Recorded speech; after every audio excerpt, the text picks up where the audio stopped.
วัสดีครับคุณผู้ชมครับต้อนรับคุณผู้ชมเข้าสู่รายการ Tomorrow จาก Workpoint Today นะครับวันนี้ Tomorrow พบกับผมเอ็มนพจักรอัตนนท์นะครับวันนี้เนี่ยเราจะมาพูดคุยกันถึงเรื่องของ Sustainable Development หรือว่าการพัฒนาอย่างยั่งยืนนะครับท่ามกลางกระแสโลกที่เปลี่ยนแปลงไปนะครับทั้งเรื่องของสภาพภูมิอากาศทั้งเรื่องของโลกหลังยุคโควิด -19 ทั้งหมดเหล่านี้เนี่ยมาเป็นปัจจัยที่ทำให้โลกของเรานั้นเปลี่ยนแปลงไปอย่างมากนะครับทำให้หนึ่งในเกณฑ์หลักสำคัญที่แต่ละองค์กรไม่ว่าจะเป็นภาครัฐหรือว่าเอกชนเนี่ยยึดหลักเอาไว้นะครับเพื่อที่จะคิดว่าเราจะออกแบบนโยบายหรือว่าเตรียมพร้อมแท็กเกิลกับปัญหาต่างๆต่อไปข้างหน้าอย่างไรเนี่ยก็คือเรื่องของการพัฒนาอย่างยั่งยืนครับแต่คุณผู้ชมต้องยอมรับครับว่าคำว่า sustainable developmentหรือว่าแปลเป็นไทยแล้วเนี่ยก็คือการพัฒนาอย่างยั่งยืนนั้นถือว่าเป็นสิ่งที่ซับซ้อนนะครับไม่ใช่เรื่องง่ายที่จะทำความเข้าใจวันนี้ Tomorrow เราจะคุยกับคุณเรโนเมเยนะครับคุณเรโนเมเยเนี่ยเป็น Resident Representative ของ Undp ในประเทศไทยนะครับซึ่ง Undp นั้นทำงานในเรื่องของการพัฒนาอย่างยั่งยืนมาอย่างต่อเนื่องเป็นหนึ่งในคนที่เชี่ยวชาญในเรื่องของ Sustainable Development ที่สุดนะครับวันนี้เราจะคุยกับคุณเรโนซึ่งก่อนอื่นต้องไปถามก่อนเลยครับว่าตัวความหมายของ Sustainable Development หรือว่าการพัฒนาอย่างยั่งยืนนั้นมันแปลว่าอะไรครับ Indeed, a very important question, and you're right. I mean, I think it's very important that we clarify a little bit the concept of sustainable development.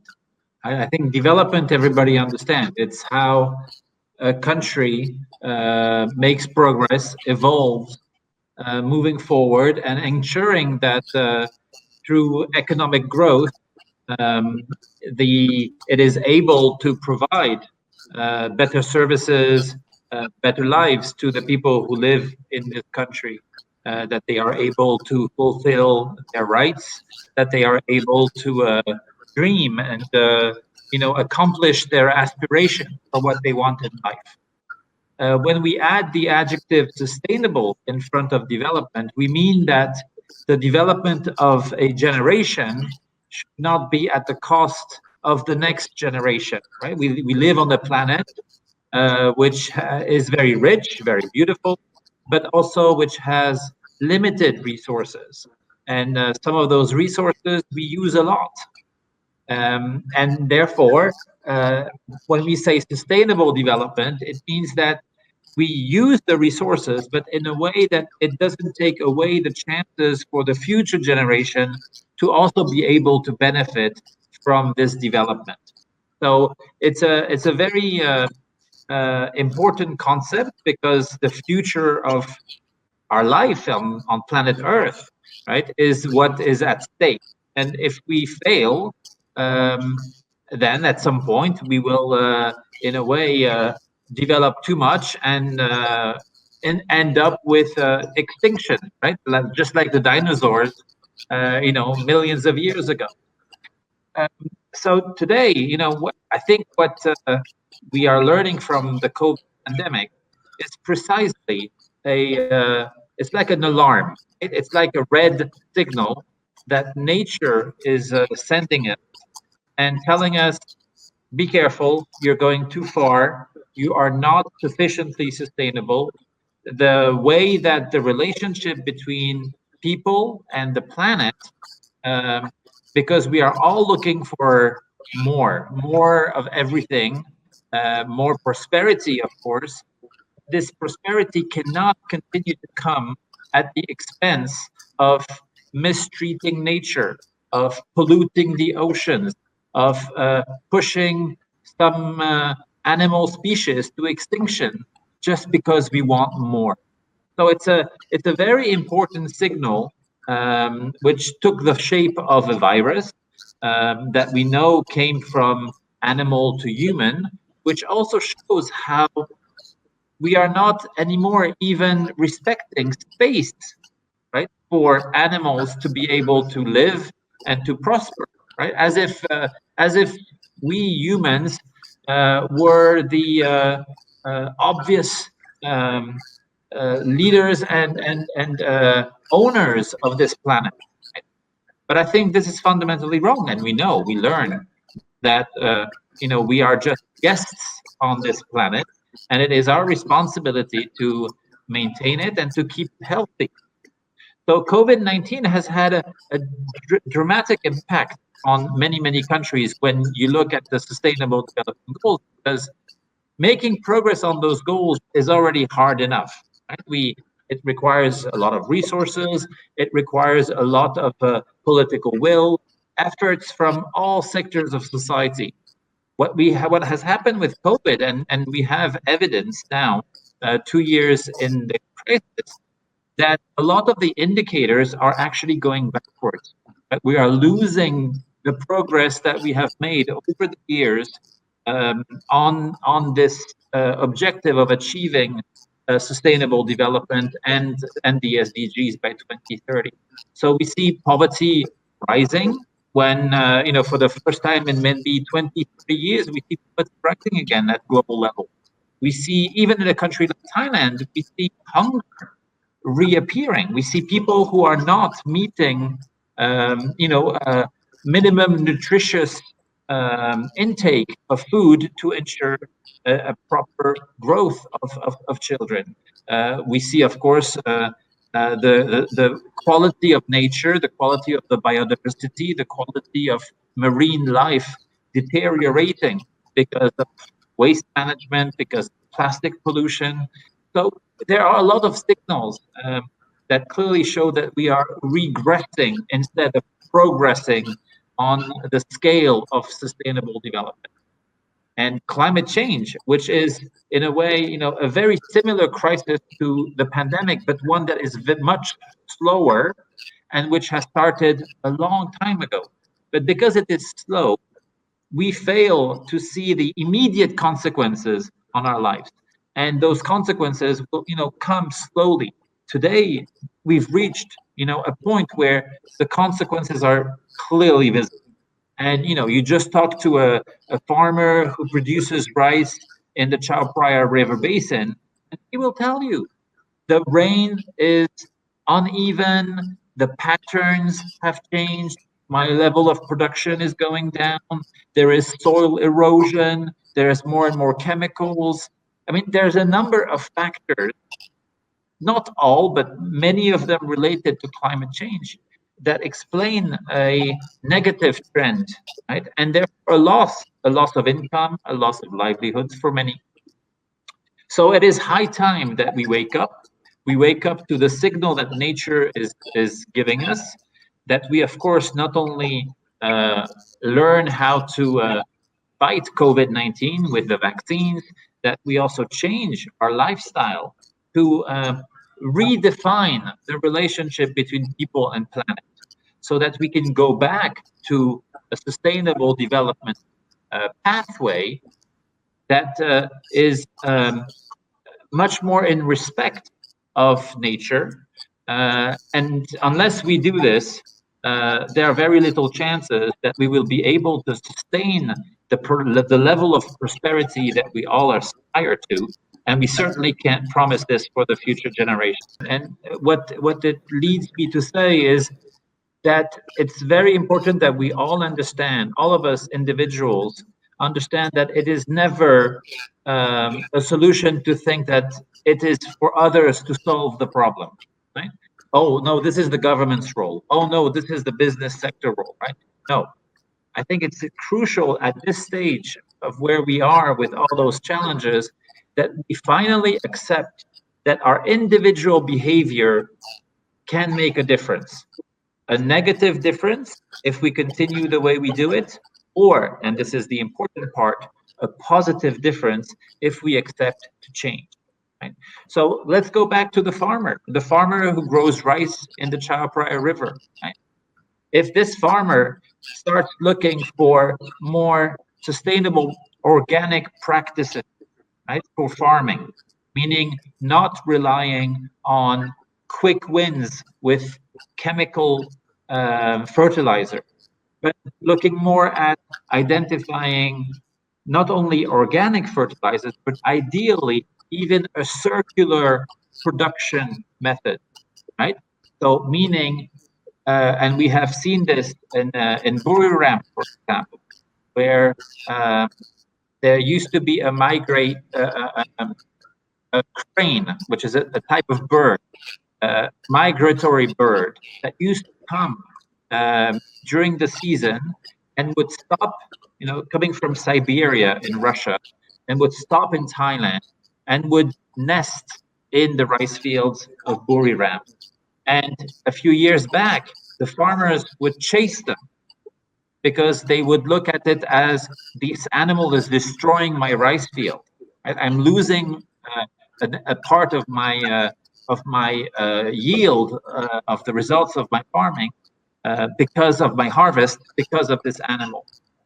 What they are now realizing after education and raising awareness is that not only is the crane coming, but fertilizing the soil with its natural excrements, and it's also eating mosquitoes and insects which were spoiling the harvest of rice. So there is an ecosystem here that is very favorable to the quality of the rice. As a result, less fertilizers, an organic production with a labeling and a marketing allows the farmer to sell the rice at a higher price. The demand, from places like Bangkok, even like Buriram, for organic production is increasing. Today, consumers are ready to pay a little bit more for organic rice because they know it's better for their health, and it's also better for the environment.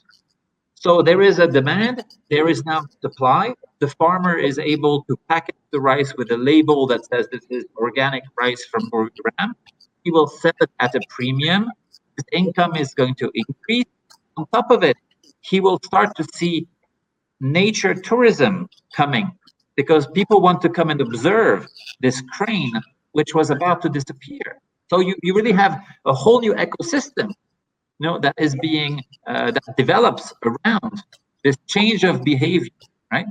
So this example, and I can give you many, many other examples, shows that if we really think more long term, if we look for maybe not immediate, quick, easy gains, but more, long-term investments and a change of mindset in the way that we look at nature, in the way that we look at how we interact together with our ecosystem, ultimately it's a win-win, right? And you don't need to be a PhD, a scientist to understand that. The farmer of Buriram understands it very, very well, maybe even better than some of the people who live in the big cities and who, only think of going to the mall on the weekend where it's air conditioned, using fossil fuels to create the electricity that is needed. All of us, when we go to the malls and to the movies, immediately we say, "Oh, it's so cold here." Why are we doing this to ourselves? Why do we have this mentality that it needs to be freezing for us to go into the mall? Why do we have to wear a jacket in Thailand, a place that's tropical by nature, right? So there's plenty of contradiction in who we are, in our behaviors. That's, if you really think about it, everybody will agree it's stupid. But what we don't always know is the negative consequences of this type of economic social behavior on energy production, on pollution, and therefore on an abuse of the natural resources, which are scarce, limited, and that we need to use in a sustainable way for the future generations to also be able to benefit. Sustainable development. Yes. It's a way of guaranteeing progress in all aspects of our lives, right? By using and transforming, including natural resources, to produce what it is that we need to consume, to eat, to wear, to live, everything. But in a way that is going to allow those natural resources that we are using to regenerate, right? So let's take an example of paper, right? Mm-hmm. I mean, we use paper less and less because we are more and more digital now, right? So even the media, more and more, less and less newspaper, but more and more digital platforms. But paper requires trees, right? So before you had paper companies that would go and cut trees and transform the trees into pulp and the pulp into paper, and that was it, right? Now more and more, we see those same companies understand the value of replanting, right? And if this comes now in the habit of the company, the ultimate price of paper will diminish because there is a supply of trees that is regular. You are replanting, and it's just a question of scheduling this, over a period of time, letting the tree grow again. But if you do this over a generation, you'll have an endless supply because the trees can be growing. Okay? Now, if the soil where you are planting your tree gets polluted, then of course your trees may run the risk of not growing fast anymore, or even not growing at all. So not only are you incentivized to replanting the trees, but you are also going to be interested in protecting the quality of your soil. Same for the water resources. A tree needs water, right? So if further up there is a dam that is going to be built to generate electricity, they will divert water from it coming into your tree plantation. You're going to have a problem. So you're going to have to think ahead of solutions to either negotiate with the dam owner to still have a flow of water to your plantation, or you're going to have to create new ways of accessing water, which could be, for example, rain harvesting, right? So the rain falls, instead of just being happy because the rain falls, but when the rain stops, the water goes away. So you create retention ponds. So you build ponds so that when it rains, the water just doesn't flow to the ocean, it stops. And then you can reuse it during the dry season. So all these very simple examples show that sustainability comes by understanding your ecosystem. You understand what your needs are. You sometimes need a little bit of technical understanding of how things work, but a minimum of education, a minimum of awareness, and it's like what you were saying earlier, it's more about being practical by observing nature, right? And by living also with your ecosystem. Right? These are fundamental principles of sustainability that you will, again, very naturally adopt because it's the common sense that tells you that this is the right thing to do. Right? And this idea that sustainability is a complicated concept and you need to go to school and to university. I have met so many communities in very isolated areas in Thailand and beyond that are models of sustainability. If we think of the ethnic communities who live in the northern part of Thailand, right, and who have been practicing rotation of farming for generations, right, which means they have a plot of land, they, let's say, cut it in 3 parts, and they produce in 2 parts and always leave 1 part to rest. And they rotate, right? So at any given time, there is always 1 plot of land that is just resting. This allows for the soil to stay rich and for the production to always be equal. So there is no variation, right? If there is suddenly a lack of water, no rain for a season, or a landslide, there is always, a kind of an insurance, a natural insurance scheme within the concept of rotational farming. And nobody has, it's the transition from father to son, from mother to daughter. It's part of their culture, right? And then why should farmers, from lowland think that they can use and abuse the soil by planting and always wanting more, and then we add fertilizers, then we add more water, and then we add that, and we cut and grow without resting. Those are wrong. Those are wrong practices. And the rotational farming practiced in the northern part of Thailand are now documented, shared, and referred to as sustainable practices. So, and of course, the ethnic community, we all know, right, are very often discriminated. They are, people say, oh, they are backwards. But look, they're fundamentally right.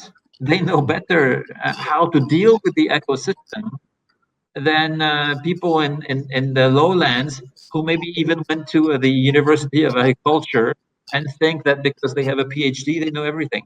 So, it goes back to the point of, and don't get me wrong, I mean, there's nothing wrong about studying, of course, that's not what I'm saying, right? But it's really about learning how to live with your ecosystem, respecting nature as a partner to your activities, to your economic activities.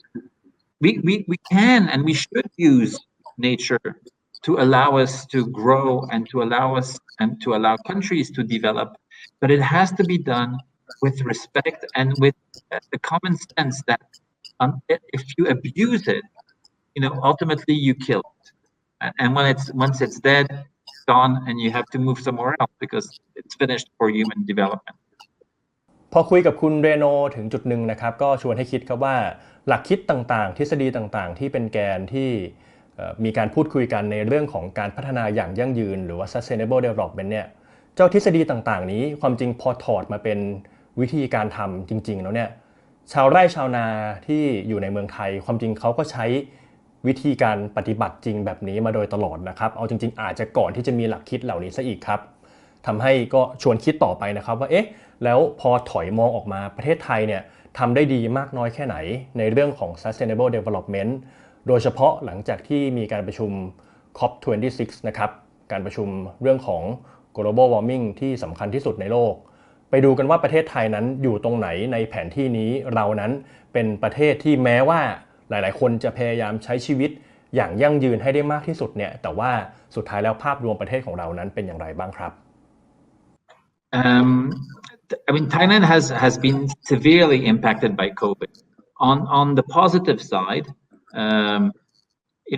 Thailand was the first country outside of China to have a COVID case, right? The first country in the world to have a COVID case as early as January 2020. When you compare Thailand, the impact of COVID from a health perspective, because it was first and foremost, it was a health crisis, right? I think it is, very clear to everyone that Thailand has managed COVID as a health crisis extremely well. Right? There has been way fewer contamination, way fewer deaths in Thailand than in many other countries, because I think Thailand has a public health service that works very well, that has a public health architecture, structure, infrastructure that is very solid. It's from very good hospitals in the big cities to quality health stations in tambons, and of course all those volunteers that are around the country that are the frontliners when it comes to public health. So, and there is also a discipline in Thailand among the population and a habit because of air pollution issues to wear a mask, for example. Whereas in countries like in Europe or in the US, nobody wears a mask ever, right? So when you force suddenly everybody to wear one, well, not everybody wants to comply, right? So for all those different reasons, I think Thailand did very, very well on the health side of COVID. What COVID has shown is that it has immediately transformed into a social economic crisis also. Why? Because countries, to protect their population, decided to close the borders, shut down, right? And Thailand relies heavily for its economy on trade, on exchanges of goods, of exchanges of services, and of exchanges of people, which is what we call tourism, right? When the two biggest sectors are trade and tourism in a country, then of course, if you close the border, you immediately put to a halt a whole segment of your economy. And as a result, people live people lose their livelihood, they lose their income because there's no job, and because of the informality of the Thai economy, meaning not everyone is registered, not everyone has a contract. A lot of people are self-employed. They are not, few have insurances, and when the government decides to put in place social programs to support people who are being affected by COVID, where they look at their databases and who is in the system. Well, in Thailand, not everyone is in the system because a lot of informality in the economy and a lot of self-employment. So, for all those reasons, the social economic impact of COVID-19, I would say, was probably more than the health impact, right? So, and has shown that the economic model of Thailand is something that we need maybe to rethink, right? How do we reimagine now, as part of the recovery, an economic model that is more that strengthens Thailand as a country, as an economy, right? So that in the future, when other crises like this will happen, the impact will be less. And this is where I think the government has identified this biocircular green economic model, right? So we're not saying no to progress, no to prosperity. No, we're saying we will go back to prosperity and to progress, but with a different relation to nature, right? With understanding that if you want tourism to start again, well, you need to show clean beaches, clean ocean, clean forests, forests that have a rich biodiversity, not a biodiversity that is decreasing, where wild animals can live peacefully and don't have to come into villages and towns because they are looking for food, and then there's a fight between the local population and the wildlife that ends up, like we've seen with dangers about zoonotic viruses that jump from animal to humans, and here we go again, right? So, I think there's a lot of lessons learned in Thailand about how we need to rethink economic development. I think it's also an opportunity to rethink not only economic development, but social development, in the sense that we have seen that COVID is a pandemic that has affected everyone at the health level equally, meaning whether you're rich or poor doesn't make a difference, right? You will get infected if you have to be infected. So this whole notion that, higher income families will be protected and lower income will not, no.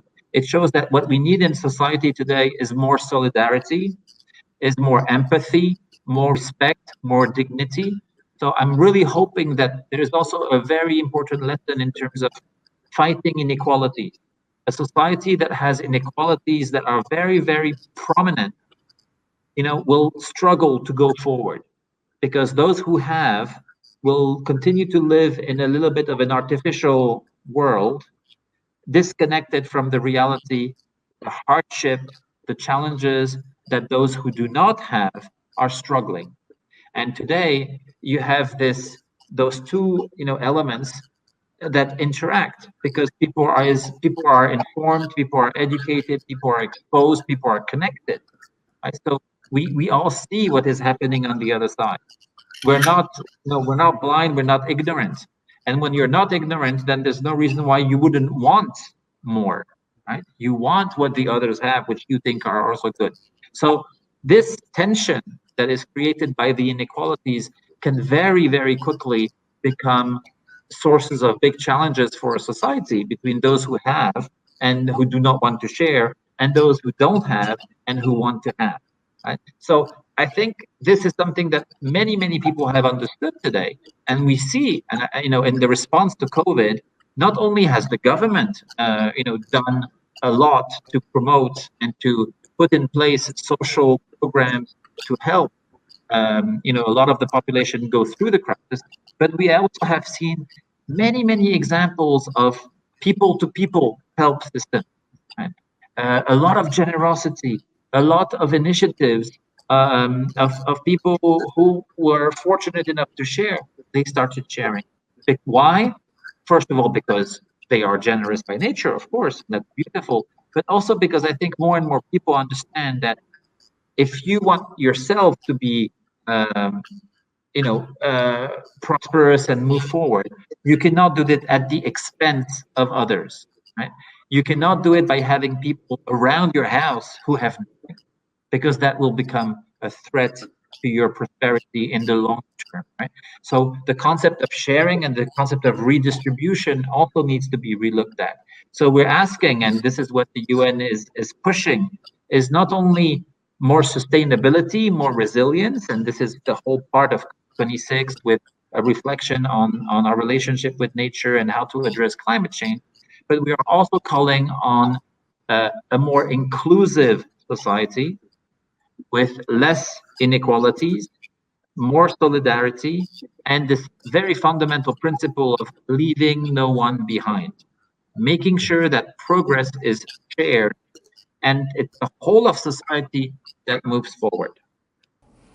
คุณผู้ชมครับการต่อสู้กับเรื่องของ global warming หรือว่าภาวะโลกร้อนเนี่ยไม่ใช่เรื่องง่ายนะครับแล้วก็การที่จะบรรลุจุดประสงค์ในเรื่องของ sustainable development เนี่ยก็ยิ่งยากขึ้นไปอีกพิสูจน์จากช่วงเวลาที่ผ่านมานะครับในอดีตจนถึงปัจจุบันเนี่ยมันก็สั่งสมปัญหามามากมายจนทำให้เรานั้นต้องมาถกแล้วก็มาพูดคุยกันในเรื่องนี้อย่างเอาจริงเอาจังนะครับซึ่งสิ่งหนึ่งที่พอจะเป็นความหวังได้ว่าที่ผ่านมาเนี่ยเรื่องของพฤติกรรมมนุษย์หรือว่าเรื่องของกลไกทุนนิยมต่างๆนั้นมันอาจจะไปฝืนไม่ได้แต่ว่าสิ่งหนึ่งที่เราฝากความหวังเอาไว้ก็คือเรื่องของนวัตกรรมเรื่องของเทคโนโลยีและเรื่องของวิธีคิดใหม่ๆเราไปฟังกันครับว่ามันมีอะไรบ้างครับที่พอจะเป็น X factor นะครับเป็นแฟกเตอร์ใหม่ๆที่มาเปลี่ยนกระบวนทัศน์ความคิดทั้งหมดนี้ครับ I think it's sustainable development is not about stopping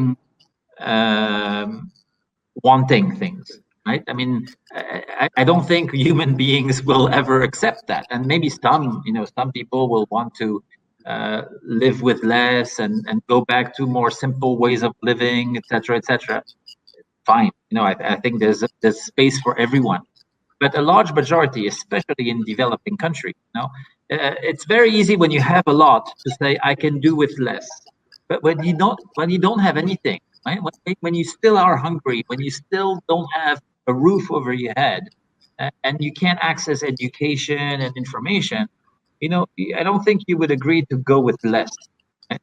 Probably because less would be literally nothing, right? So we need prosperity. There is no question about this. As you said, it has to be aligned with sustainability principles. So how do we do this? How do we? It's a bit like the magical about how do we earn more by working less? Because sometimes those things we think they don't work together, right? Well, this is where I think innovation and technologies, come and help us, and it's part of also. In a way, the amazing story of human development is that we have seen, on the technological front, an exponential progress.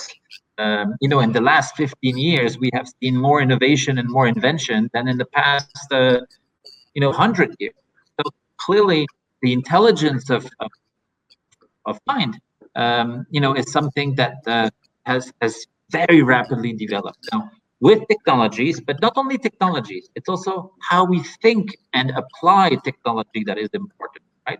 Because you can put a room full of computers. If you don't know how to use them and if you don't know what to do with them, well, they'll just be empty boxes or full of circuits and cells, but they won't be very useful. But I think technologies and innovation today make us realize that we can really leapfrog and move forward faster. Not only faster by bringing, all those dimensions that we've talked about just now. So it's a question of harnessing those innovations. It's a question of identifying them and then applying them. Now, with innovation, there's always a double side to them, right? Very often, they can be used for the good, but there's also a price to pay, right? So, when you talk about social media, smartphones, just a few hours ago, I was receiving an email that was explaining to me how cybersecurity is so important, right? Because it's part of this whole cycle of progress, 2 steps forward, but also a risk of a step backward if you're not paying attention, right? Data, the link to privacy.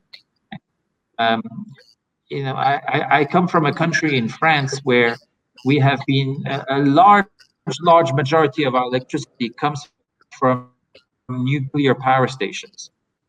It's less costly, less polluting in the short term, but it produces nuclear waste that we don't know what to do with, right?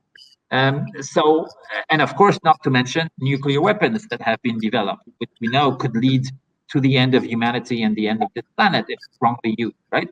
So, nuclear as such is nor good nor bad. It depends how you're going to use it, right?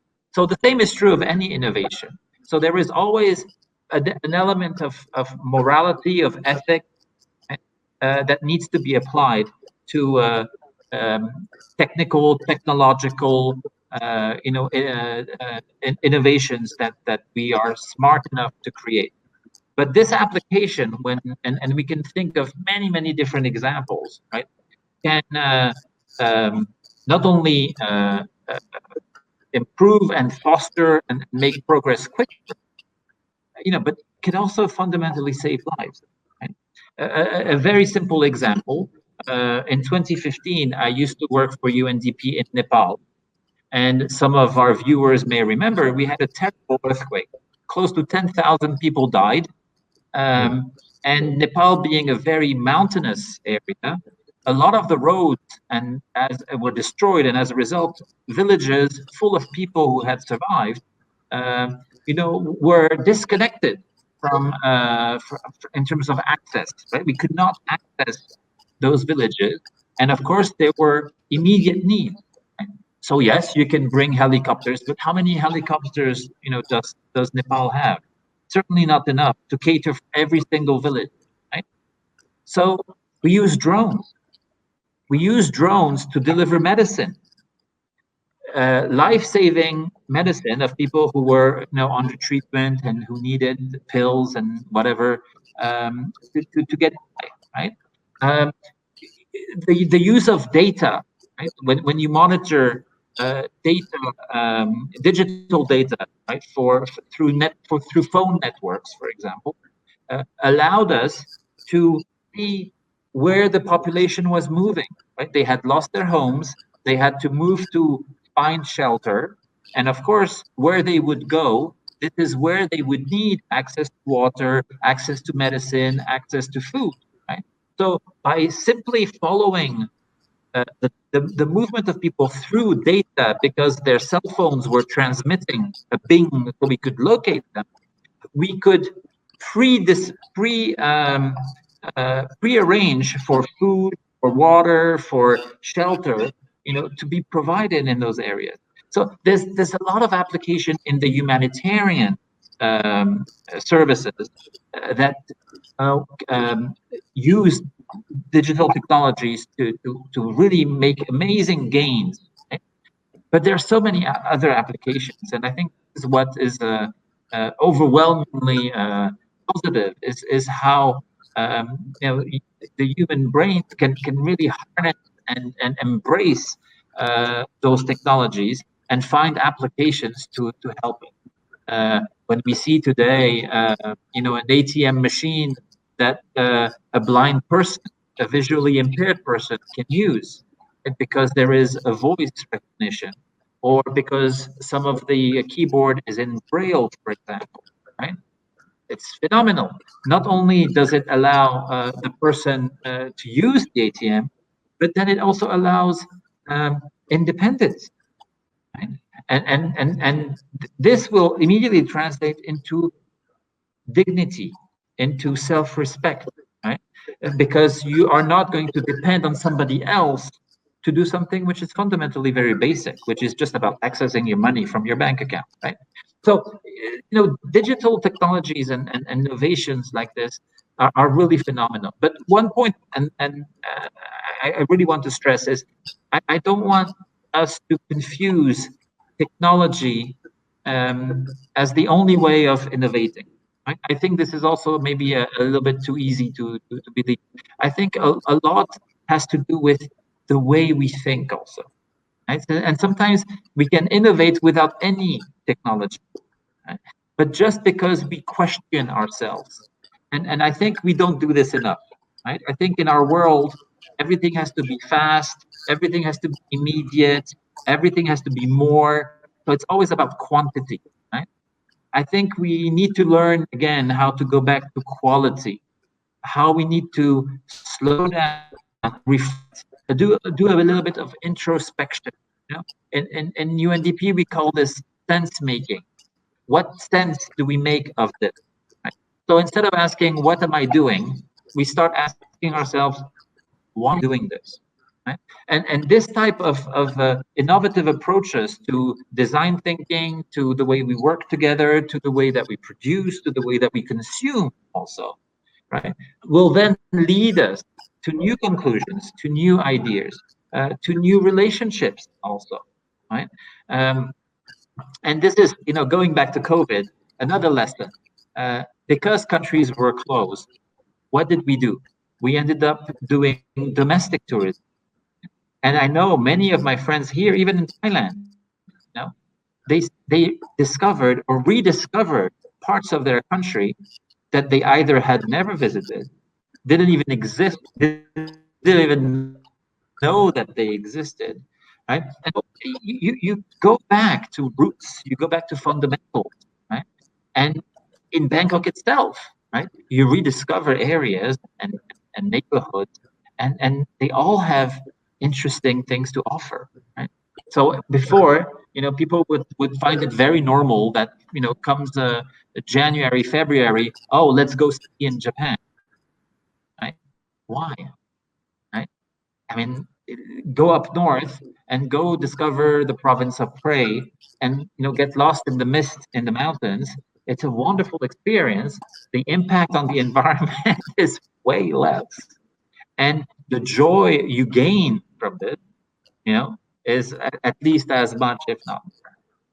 จากแนวคิดแล้วก็ปัญหาต่างๆเนี่ยแน่นอนมันก็คงจะไร้ความหมายนะครับถ้าเราจะไม่มองไปที่วิธีการปฏิบัติว่าหลังจากนี้เนี่ยจะทำงานกันยังไงบ้างเพื่อที่จะแก้ปัญหาแล้วก็ร่วมกันพัฒนาอย่างยั่งยืนนะครับมี2โครงการครับที่ถือกำเนิดขึ้นมาที่ช่วยทำให้เปิดโอกาสนะครับให้คนรุ่นใหม่ให้คนที่มีแนวคิดหรือว่ามีความตั้งใจอยากเข้ามาช่วยให้ประเทศไทยนั้นสามารถพัฒนาได้อย่างยั่งยืน2โครงการที่ว่านั้นก็คือ Accelerator Lab นะครับและ Thailand Policy Lab ของ Undp ซึ่ง2โครงการนี้เนี่ยก็เป็นโครงการที่เปิดโอกาสนะครับพยายามระดมแนวคิดไอเดียเข้ามาเพื่อที่จะออกมาเป็นวิธีการปฏิบัตินะครับแล้วก็ส่งต่อเป็นความรู้ที่ถ่ายทอดไปสู่สาธารณะครับ Excellent. So these two initiatives that you referred to, the UNDP Accelerator Lab and the Thailand Policy Lab, are two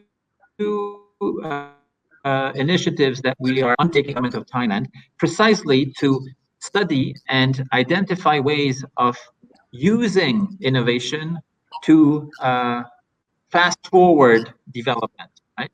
I think this is even more important now that we have to catch up with what we have lost because of COVID, right? So the Accelerator Lab is a bit different than the Thailand Policy Lab in the sense that it really looks at applications more. Right? It's going to look at, for example, and better offering access to public services for people living with disability in a big urban jungle like Bangkok. So we're going to look at digital solutions to improve access to people with disability. The Thailand Policy Lab is a little bit different. It's really it's a more profound question about how do we ensure that the policies that regulate our lives as citizens are going to be more human-centered and are going to be more in line with principles of sustainability, principles of inclusion. So we are not only questioning what those policies are saying, but we are also questioning how those policies are made. I think it's very clear, especially in the last few months now in Thailand, where you see a lot of the young people being not satisfied with Does they have the way that they are being listened to, with the freedom that they have to express their own views, right? In a society that maybe doesn't make enough space for them. Right? So there is this whole question of participation. Right? Citizens today, especially younger generation, they don't want to be told do this, do that without explanation. They would prefer to be part of defining what they can do, what they cannot do. And so the Thailand Policy Lab with the government is an attempt at rethinking how those policies are being made, to listen much more to the citizens, to people, to invite them to participate and contribute to the definition of those policies, and then of course to test them and to adjust as we go along, right?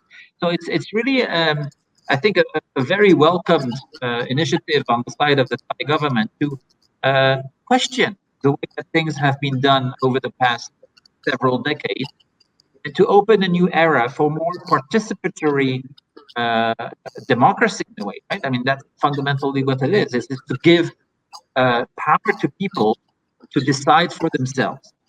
So it doesn't limit, if you wish, or it doesn't change the need for government, for governance, for rules, for laws. You know, all this is required in a society that wants to function well. Right? But what I think more and more we all agree and we all understand is that everyone has to be listened to, and everyone has to be given the opportunity to contribute.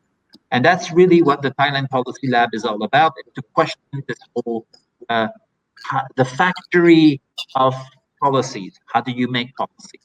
So and all this is aligned with sustainable development, right? Because that's ultimately the vision and the fundamental objective of Thailand, just like it is of other countries in the world. The Thailand Policy Lab is not only an attempt at aligning policies more with principles of sustainability, of inclusion, of long-term perspectives on how society has to evolve, but it also is a reflection on who needs to be involved in defining those policies. Right? And as you rightly pointed out, those who are in power today, well, they will, some very soon, some a bit later, retire, and the policies, will last longer than them. So it's very important that the younger parts of our societies also have a say in laws, regulations, policies that will guide them, that will, show them the way to go. And on a lot of issues today, there's, for example, a lot of work being done now on redefining the concept of tourism, and how tourism, should be more than just planes full of people coming from very far, landing, eating, sunbathing, and going back, right? We need to rethink how this is impacting the environment, positively and negatively. We need to rethink how local communities can better benefit from the arrival of so many other people. What does it mean for cultural relationships?